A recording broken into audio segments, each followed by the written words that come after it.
As the second cousin of the renowned Crazy Horse, who was instrumental in the battle, Black Elk, also known as Hayakasapa, was a Sioux boy who fought in the Battle of Little Bighorn in 1876 and valiantly scalped a soldier at the age of 13. Black Elk had a distinct viewpoint on what transpired during the conflict. As the 7th Cavalry Regiment under Lieutenant Colonel George Armstrong Custer was routed, he witnessed the confusion and ferocity of the battle and the valor of the Lakota, Cheyenne, and Arapaho warriors. Black Elk's first-hand recollection of the Battle of Little Bighorn offers important context for understanding one of the most significant events in American history. To help our community, please remember to like and subscribe to our channel before we start. The combat with Custer was quickly over in broad daylight, and no white men made it out alive. General Crook's soldiers had already been defeated on the Rosebud that day by Crazy Horse, that steadfast leader. Since the soldiers had tented in the dark following the battle, I dare say that he could have destroyed them if he had decided to gather more warriors from our villages and launch an ambush at dawn. On that icy March morning under the snowblind moon, he had already routed the cavalry that had invaded our town on the Powder River. He then proceeded west to the Rosebud, where he repulsed the soldiers who attempted to attack us. He eventually relocated to our ancestral home, the Valley of Greasy Grass, where all we wanted was to be left alone. We set up camp in the valley on the south side of the oily grass, 2 days before the battle, before the sun had fully risen. Our village had an enormous number of teepees.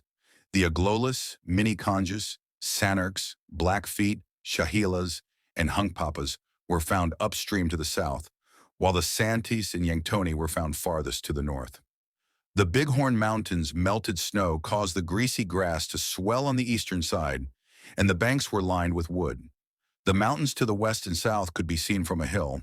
A number of gullies sliced through the cliffs, and hills and bluffs rose over the river. We grazed and protected our uncountable number of ponies on the lower slopes to the west. A medicine man named Harry Chin cured a warrior named Rattling Hawk, who was shot in the hip during the battle on the Rosebud, but was ultimately killed. I had anointed myself the day before the war and was going to go swimming with some lads when Harry Chin called me to Rattling Hawk's teepee and asked for my help. There were 5 other lads present, and since his power came from a bear dream, he required us to pretend to be bears during the healing ritual. He knotted my hair in the shape of bear ears, painted my face and torso yellow, and added eagle feathers to my head. He also painted black stripes on either side of my nose. I remembered my vision as he did so, and all of a sudden I felt as though I had been raised off the ground. I understood more in that moment than I could articulate, and I was convinced that something terrible would happen to us shortly. I had a sense of unease. The other boys had actual bear ears on their heads and were completely covered in red paint. Wearing a real bear hide, Harry Chin started singing, "The sacred herbs are rejoicing at the doorway." On either side of the wounded warrior, 2 women came in, one carrying a cup of water and the other some kind of plant. I tried to determine whether the cup held the full sky as it appeared in my view as I looked at it, but I was unable to do so. Harry Chin kept chanting when Rattling Hawk was being shown the plant and cup. Then they gave him a red cane, and he immediately stood up. Following the women out of the teepee, the wounded warrior was held up by the Holy Crimson Staff. We guys capered around him, roaring as we pretended to be small bears. As we carried out this rite, feathers of various colors emerged from our mouths. Then Harry Chin appeared on his hands and knees, looking, in my judgment, very much like a bear. Although he was unable to fight the next day, Rattling Hawk's gait improved, and he quickly recovered. After the ceremony, we boys went swimming with the intention of getting the paint off of our bodies. The villagers were dancing and sharing stories of bravery from the battle with 3 stars on the Rosebud when we returned. Our job at dusk was to move the ponies closer to the village. Night had fallen by the time we finished this chore, and the villagers were still having a good time dancing around fires. We hopped about from dance to dance until we were too tired to stay awake any longer. My father woke me up at the crack of dawn and told me to go graze our horses with him. He warned me to tie a long rope to one of the horses so that we could quickly catch it and bind the others while we were thus engaged. He emphasized to me the value of being alert and advised me to monitor the camp closely and return the horses as soon as possible in case of an emergency. Together, a few of us guys took care of our horses until the sun rose to its highest point, and the heat became unbearable. My cousin kindly offered to stay with the horses until we got back after we made the decision to take a break in the water. I experienced a chilling sense of dread as I dabbed myself with oil, as though something horrible was about to happen. Still, I went to the water's edge with the guys. Many people were digging turnips to the west of the village, and many of them were already in the open water. We had remained submerged for a long time due to the extreme heat by the time my cousin brought the horses down to drink. The crier's voice suddenly echoed across the Hunk Papa camp nearby. "The Chargers will arrive soon. They're on the move. The Chargers will arrive soon." From camp to camp, the sounds of cries could be heard all the way to the Santee and Yankton eyeballs. The Oglala crier repeated the same lines, his voice growing more urgent. We were lucky to have our horse close by, and everyone hurried to get theirs. Riding a sorrel horse, my older brother sped in the direction of the attractive papas. My horse was a buckskin. My father ran over when he heard my brother's cries and noticed that he was riding toward the Hunk Papas without his weapon. He gave me instructions to get it from him and give it back to him, and then he immediately gave it back to me. Additionally, he was in possession of my aunt's relic, a six-shooter. I grabbed the guns, got on my pony, and went for my brother. The Hunk Papas, many of whom were still wet from the river, rushed around and screamed in shock as a thick cloud of dust formed just outside the camp. The soldiers, towering and powerful, emerged from the dust on their commanding horses and began firing their weapons. My brother, brandishing his revolver, yelled at me to turn around. Just behind the Hunk Papas, there was a brushy timber thicket where some warriors were gathered. I followed him as he went in that direction. Children and women were already rushing downstream in large numbers. I turned to see them all dispersing up a slope. Many Hunk Papas were already present when we arrived at the timber, and the soldiers were firing overhead, causing leaves to fall from the trees where the bullets had struck. I couldn't make out what was going on in the hamlet below, because the ladies and children were running and the warriors were riding in on their horses. It was thunder and screams and dust. We all cried, "Have courage! Be not like a lady!" as the vulnerable were panting severely in the woods and outside the Hunk Papa camp. Gaul must have stepped in at this point to stop the Hunk Papas from running away.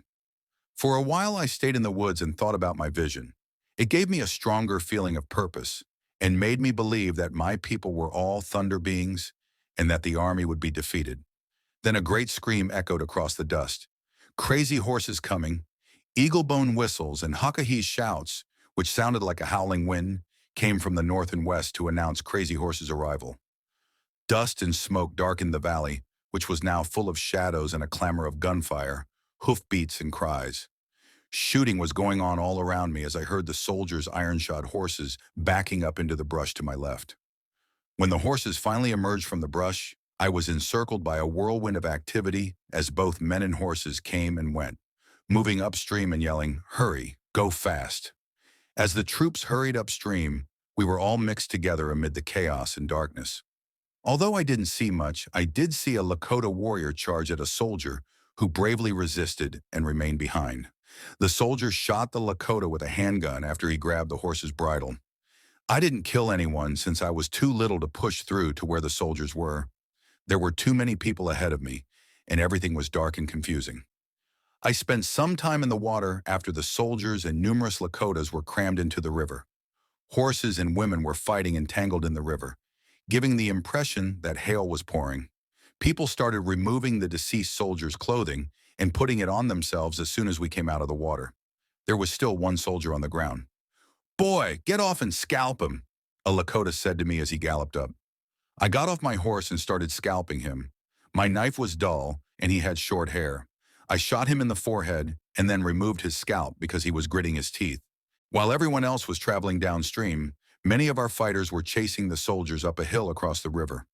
There was a big cloud of dust on a far-off hill above the Santee camp, and our fighters were darting in and out of it like swallows while numerous guns were shooting. I rode toward the hill where a number of ladies and kids had gathered, since I wanted to show my mother my scalp. While traveling, I noticed a stunning young lady among a group of fighters making their way to the conflict. "Brothers, now your friends have arrived," she sang. "Show courage. Show courage. Would you like to see my capture?"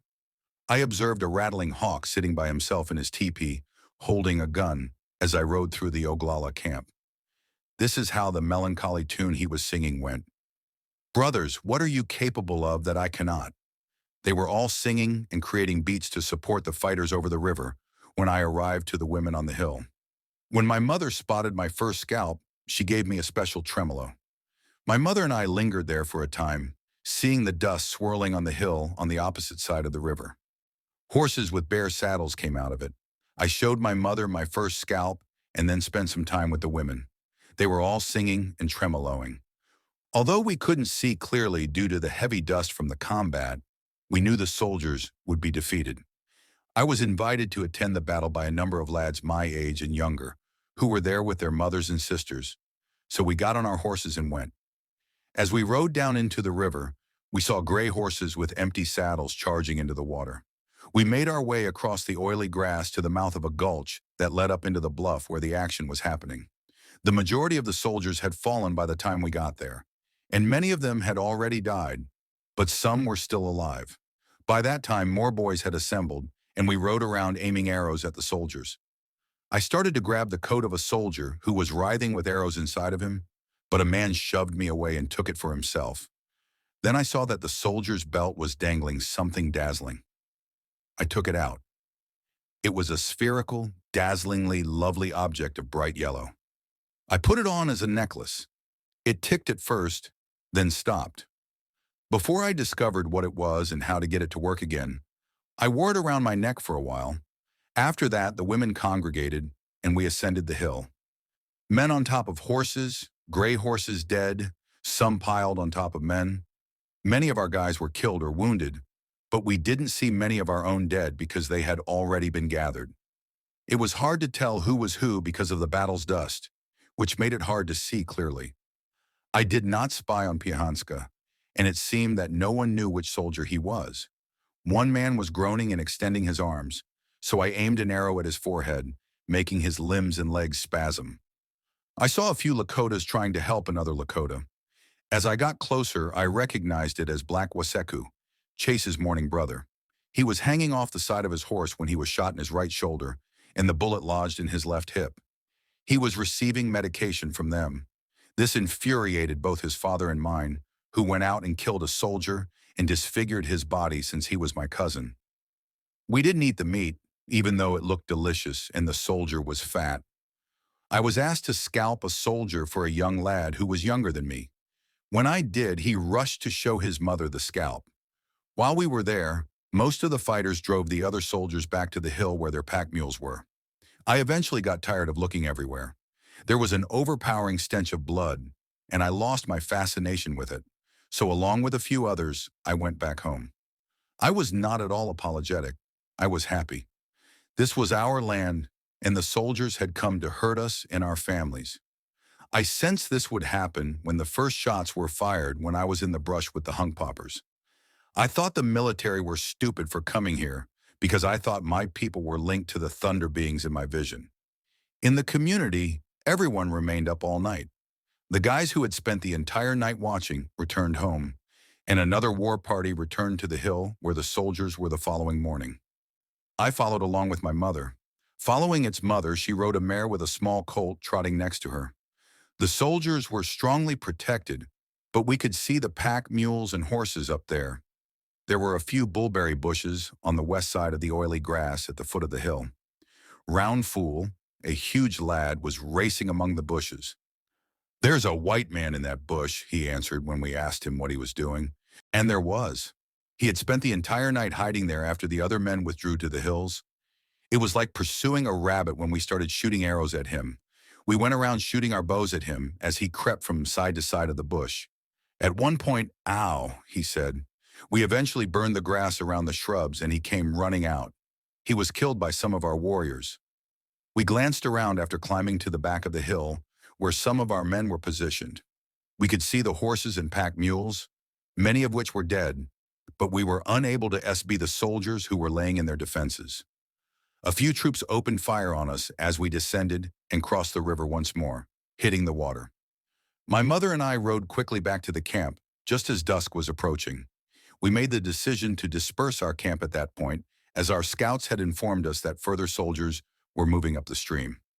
We packed up and started climbing the oily grass toward Woodlouse Creek in the Bighorn Mountains before nightfall. We took to the oily grass and ran through the night. My two younger brothers and I rode in a pony drag, and my mother threw some puppies into it. I didn't get much sleep because I had to spend a lot of time putting them back in the drag because they were trying to climb out. By daybreak, we had reached a small dry creek, set up tent, and feasted profusely. I wish I had some of the beef right now since it had fat patches in it.